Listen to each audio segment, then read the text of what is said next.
And Wow. I got a part in a movie in 1986.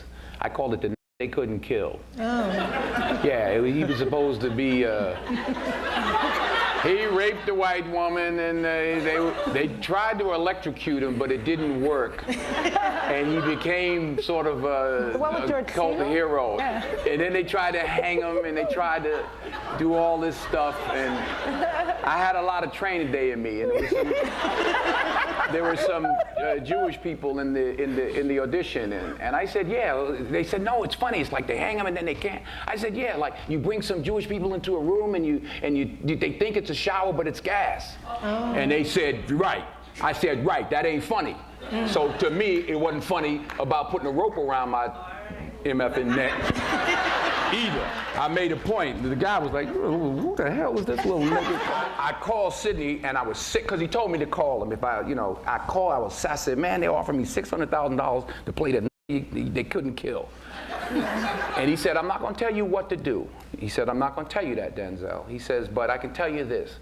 The first 2 or 3 or 4 films you do in this business will dictate how you're perceived in this business. Mm-hmm. So you make a decision. You know, he didn't tell me what to do, and I'll give him credit for that. And I turned it down, and 6 months later, I got Cry Freedom and got an Oscar nomination. So it could have gone an entirely, you never know. But you know what?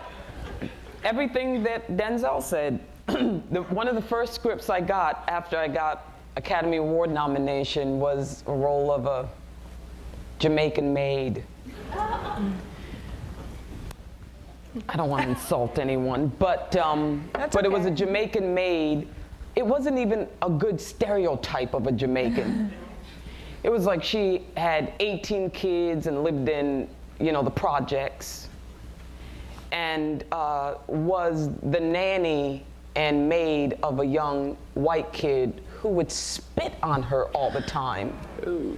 He would spit on her and say, go back to the projects with your 18 kids and your piece of crap. And she talked like Jar Jar Binks. Is that the character from Star Trek? Yeah.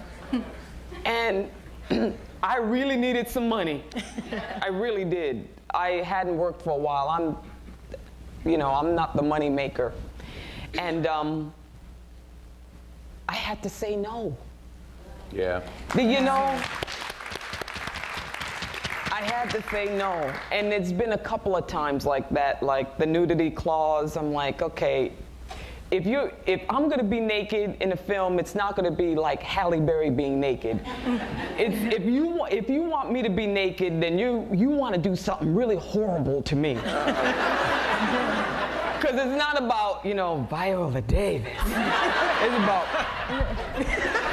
Viola Davis. I'm gonna be in a ditch somewhere. And I had parts like that offered to me, and I thought to myself, okay, I'm in the makeup trailer, and I'm thinking, okay, I'm getting my makeup done, and in 20 minutes I have to get naked. And that's going to be preserved on film that my mother and people that I love are going to see, and young actors. Right. So there's got to be a level of integrity.